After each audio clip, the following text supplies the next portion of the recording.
evening to the listeners. Your networking host, Charlie Monson here. Welcome, everybody. It is great to be back. I have my good friend, Rory Atkinson, on the other side as well. Welcome, Rory, and good afternoon. Hi, Charlie. Hello, listeners. Good morning, good afternoon, and good evening, wherever you are in the world. Thank you very much for having me on. Thank you, Rory. Hope you had a great week. We had an exciting one as well. Another great networking meeting last night. It was quite awesome, the Millionaire Underdog Club, which is a networking event for with the J.T. Fox organization. And it was pretty interesting. We missed you there, but I'm sure you will attend one sometime soon. Yeah, it's a bit difficult to get up to Johannesburg at short notice, Charlie. Yes, we would love to attend the Cape Town one as well. Yeah, but looking it's very good. That one's run by a very good friend of mine, actually. Awesome stuff. Rory, you being a networker as well, we all sort of find ourselves in networking events where we go and find connections and to build our base of clientele and also connections. My one question I would like, I need to just clear up with you and to share with our listeners. How do you determine who you would like to want to approach at a networking event? Okay, so that's a very good question, Charlie. I like to look at obviously the very first impressions that people give you, which is what is their attitude towards other people, and what is their sort of exterior appearance and all that. I generally judge very little on exterior characteristics, but I'm in a fortunate situation where I know a lot of people these days, like you do. So I often get introduced to the people that I would like to work with anyway. But for those people that aren't in that position, I would start. My first checklist would be to look at how does a person dress. People that arrive to networking events in jeans and shorts and t-shirts and things like that, they're not typically taking it seriously. Yes. And they're not typically interested in, and I say typically because you do get, odd people around the world, but typically they are not interested in taking things seriously. They're not interested in doing business. On the other hand, you also get people that are completely over the top in how they dress. They'll go completely overboard with it. They won't stick formally. It's less of an issue with guys and more of an issue with women, I typically find. If they're trying too hard, basically, to stand out from the crowd. Although some men do it as well, wearing shiny blazers and that kind of thing. You've seen that before as well, Charlie. And yes. Those are definitely not people you're going to want to work with, and certainly that gives you an immediate oversight whether or not these people are people you can work with. And after you've started having a quick conversation with them, once you've done mild introductions with each other, you'll be able to know within the first 2 to 3 minutes whether or not you can actually do business with someone. But very interesting, Rory. Very interesting point. I'd also look at who they go and talk to as well, Charlie, because that also makes a big difference. I like to spend the first section of a networking event watching other people, people watching, if you please, to see how they move around in the room. Sorry, Charlie? As you just be observing who's doing what. Yes. Which is actually quite a good trend. As I mentioned on one of the other shows, discussing with Marina on men approaching women as well. Some of them have an ulterior motive to sort of chat them up or something like that. They read it completely wrong. Now, I use that in watching. Both ways. Yes. I watch people, you know, and also assess them to see who they are speaking to, and maybe as the connector as well. Is it somebody I would like to connect with someone else? But no, that's very interesting, Rory. Knowing and reading the people that you are dealing with or who you would like to connect with is pretty interesting and a very good tool to use. Um, how do you actually then, once you have assessed somebody, you then approach them, and then what is the first thing that you would say to a person that you meet? Like basically, in essence, your 30-second pitch. Well, the first thing I generally go with is I go, "Hello, my name is Rory Atkinson. Do you mind introducing yourself?" Um, and then normally there's a name exchange, and if not, I go along with something along the lines of, "Yeah, I'm in. What do you do?" And then I don't actually generally start off with a 30-second, 29-second pitch. In most of my networking situations these days, most of the time I'm more interested in finding out information about the other person. Um, Absolutely. and that's normally because I'm looking for people I can do business with. So if Yes. I'm going to give them my pitch, they've heard lots of pitches before. So I want to find out Yes. very quickly, within about a minute or so, who they are and what they do. And then if I'm interested in working with them, I'll go into a more detailed explanation. Otherwise, I'll just give them a quick 29-second pitch of my own. Rory Atkinson, business consultant, specialize in business turnaround. The market in South Africa at the moment is particularly interesting in the turnaround field, and then I try and relate whatever I do to them. Yes. The interesting thing is, as we all know, is it's more about the person you're talking to instead of rambling off about yourself. So Yeah, you then gauge, yeah, you then gauge is what the person is doing and what they are saying. Now, how do you assess from what they are saying to you? Because I found a lot, people would about themselves and not really period of time what it is they're actually doing. Many a time you get lost halfway through the conversation on what they are doing. So how do you control that situation? Well, I control it by taking control from the start. So I guide them with the questions as to how I want them to answer. And, I interject when people start talking for too long and things like that. So basically, I effectively interview them in order to drive the conversation in the direction I would like to get the information out, because basically everything in networking, in first interaction networking, as I prefer to call it. You get first, secondary, and tertiary interactions. So in first stage, I would say that your goal is to quickly eke out as much information as you need or as is necessary to make an assessment of whether you want to work with the person or not. And that you can only do if you control the conversation. If the other person controls the conversation, then what happens is they land up waffling on along about all sorts of nonsense that doesn't actually matter. And it takes a very stern, disciplined person to step in and cut them off and say, you know what, I'm not actually interested in all that. What I'm really interested in is the following. And that can come off rude, and I'm sure a lot of listeners will think that I'm being rude in that.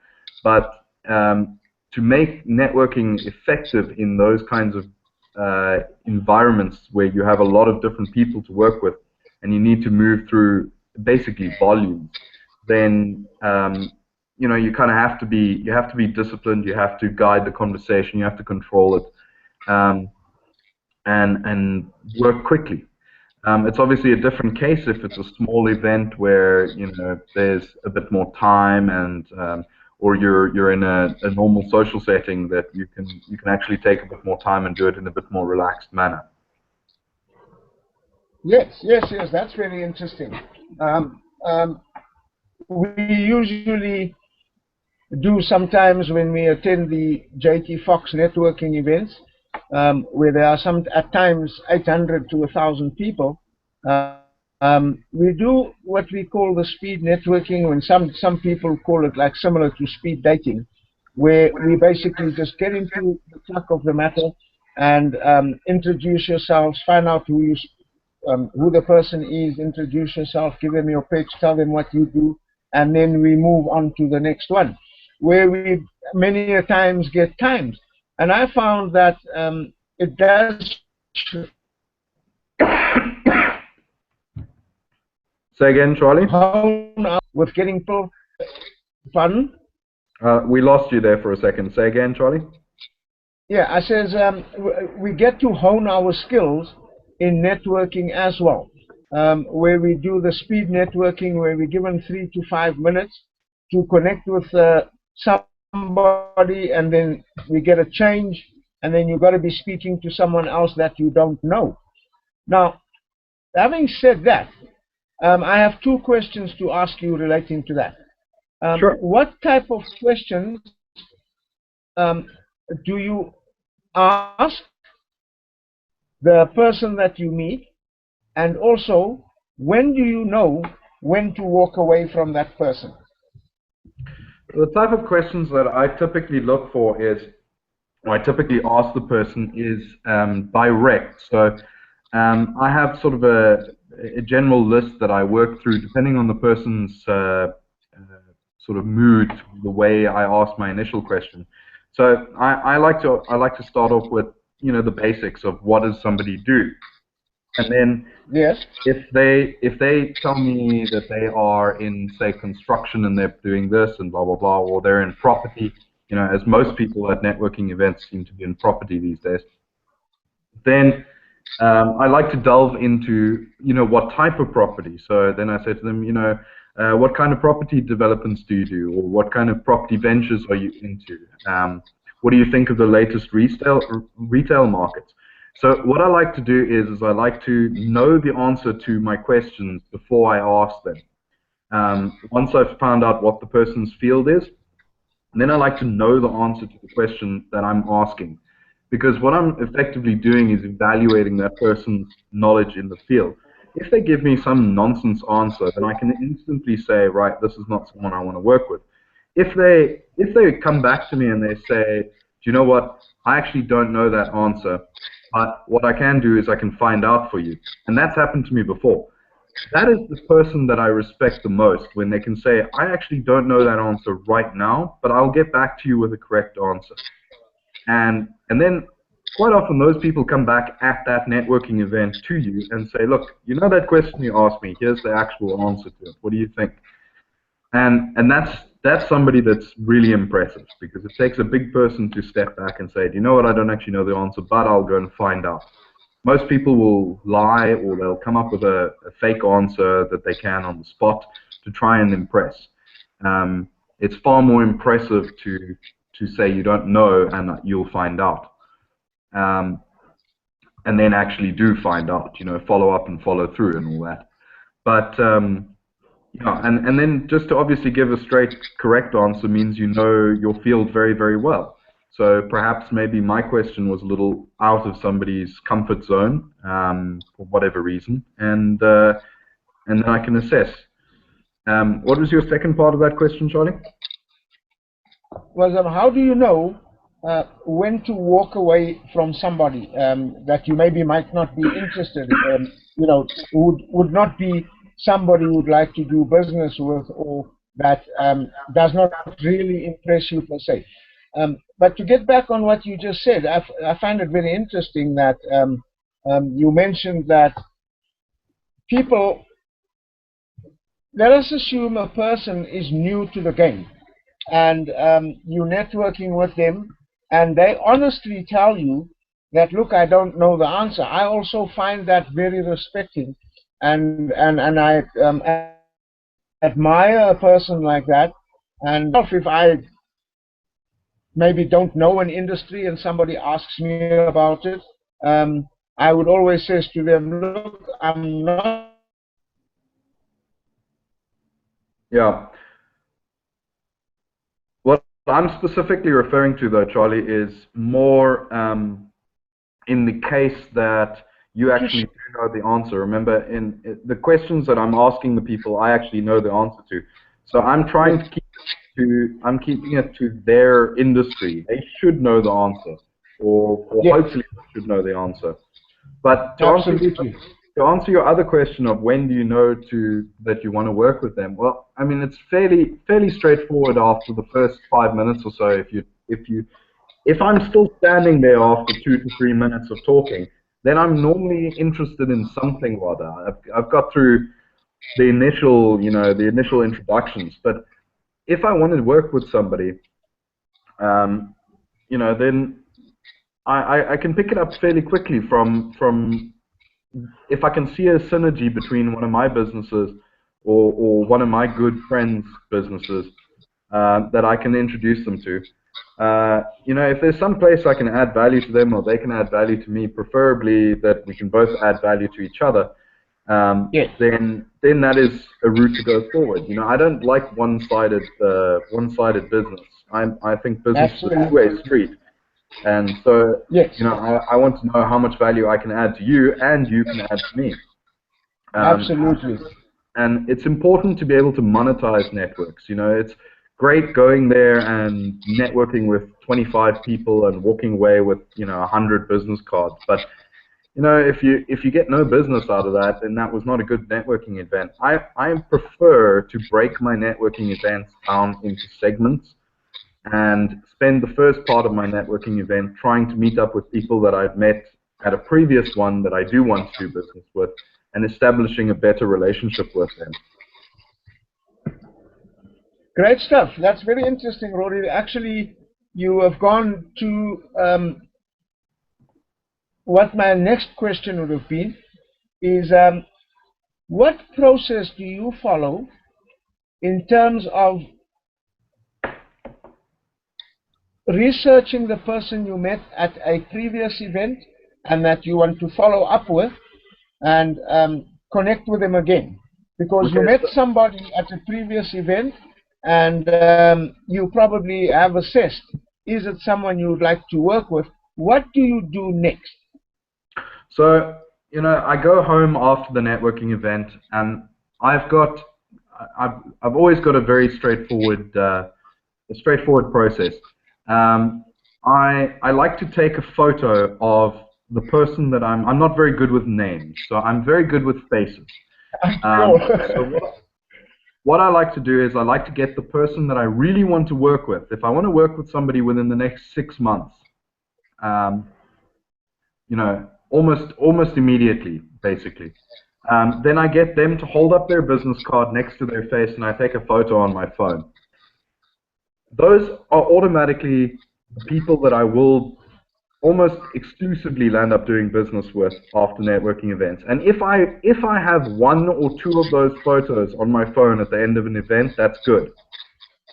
Then I have, then I've got my left-hand pocket where I put business cards of people that I would like to work with within the next year to 2 years, or that I know that there's a synergistical value there. So that's somebody that I'll follow up with, not immediately after the event, but maybe a couple days down the line or something like that. I'll drop them a mail, whatever is relevant. The person with the photo gets a follow-up immediately after the event. And then the last option is to go into my right-hand pocket of my jacket, and those generally see a dustbin. Because those normally come from people that just handed you their business card. I like to ask for someone's business card, not to just be handed business cards. So then what I'll do is I'll try and arrange to follow up with the people that I took photos of at the next event or at a separate thing. And what I'll do is between then and the next event, or the next social gathering, whatever the closest time period is, I will go and research that person. Now, obviously, Facebook is a good starting point, but it's not the be-all and end-all because people can be whatever they want to be on social media. So I try and find out from friends of mine or business associates who this person is and what they've done and what kind of business fields they're in and what's their reputation like and so on and so forth. And you know, certainly in the world is a very small place. It doesn't matter where you are in the world. Yes, yes. You can find out a lot about a person just from asking basic questions of people you've done business with before, or they may have done business with, about that person.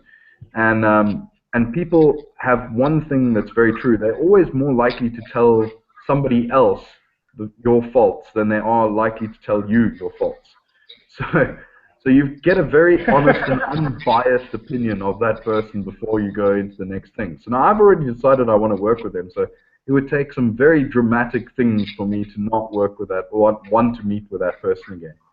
So that's how I research them beforehand. And then I go into that conversation, the next conversation with them, with a plan. I know exactly what I want out of that next meeting. I want to set up business. I want to go forward with the business concept, or I want them to add value to my business, or I want to add value to their business and monetize that. Whatever the route is, I've planned it out beforehand. I've sat down at my desk for 30 minutes or an hour and worked out exactly what I want to do with that person before I sit down with them. I have a clear direction there.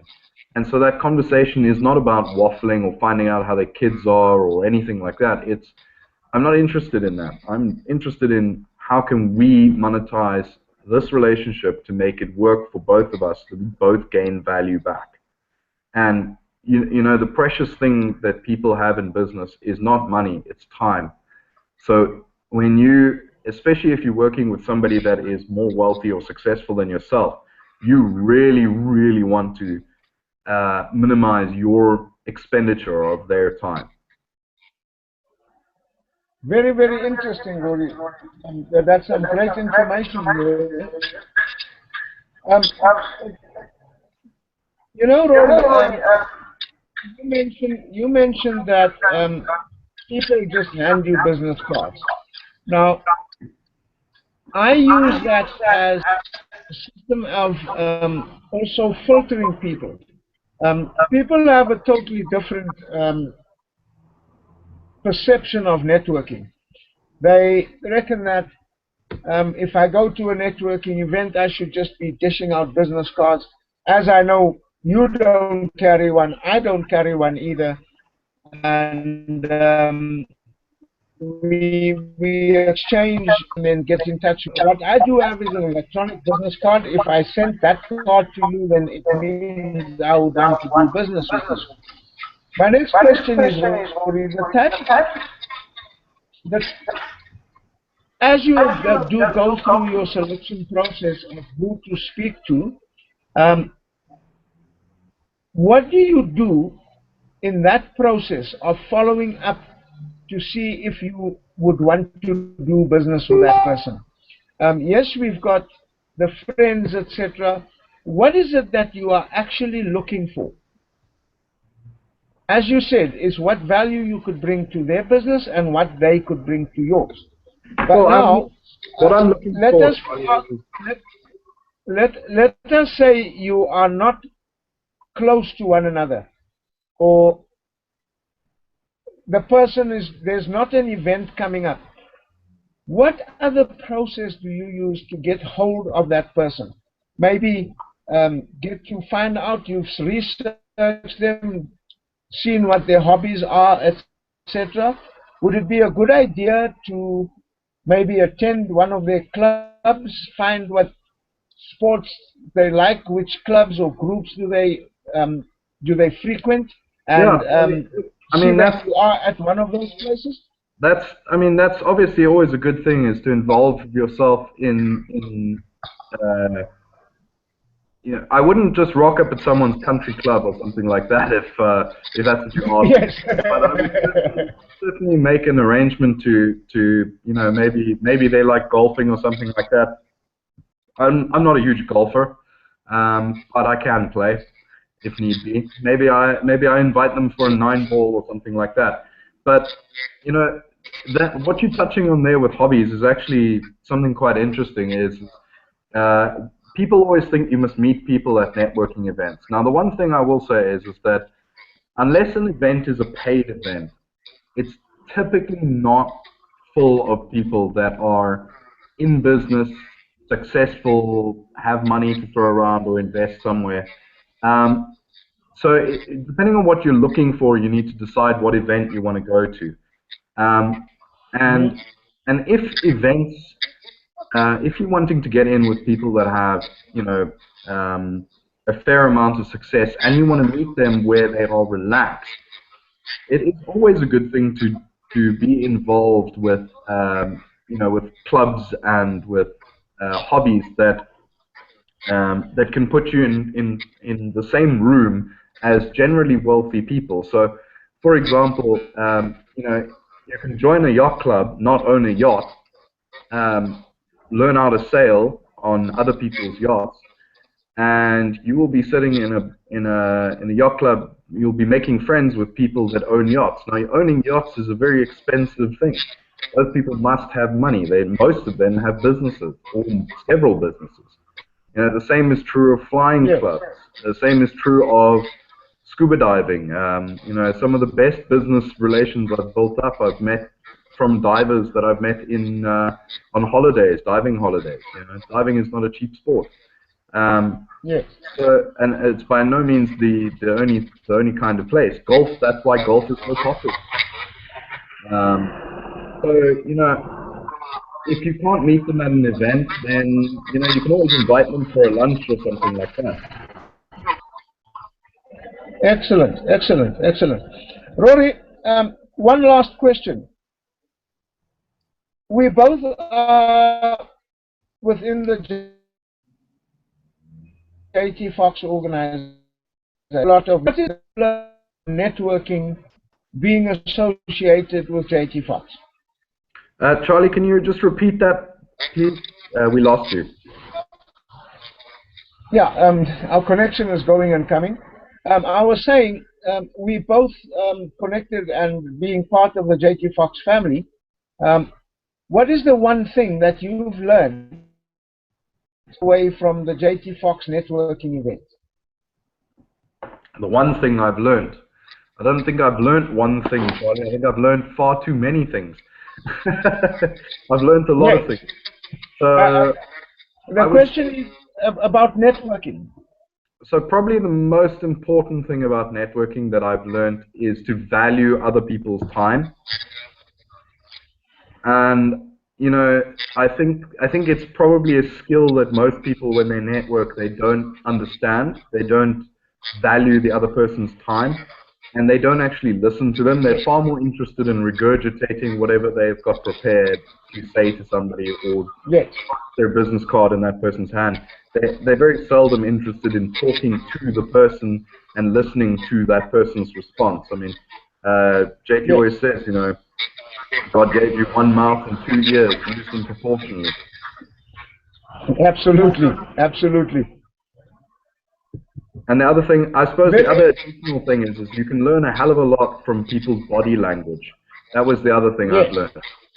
Is body language, especially with successful people. Everything about them is prepared, and everything about them is planned and identified and strategized beforehand. If their body language suggests that you should talk to them, then talk to them. If their body language immediately suggests that you shouldn't, you shouldn't. It's a pretty easy skill to learn, to read people. Very interesting, Rory. What would you say is the biggest skill, Charlie?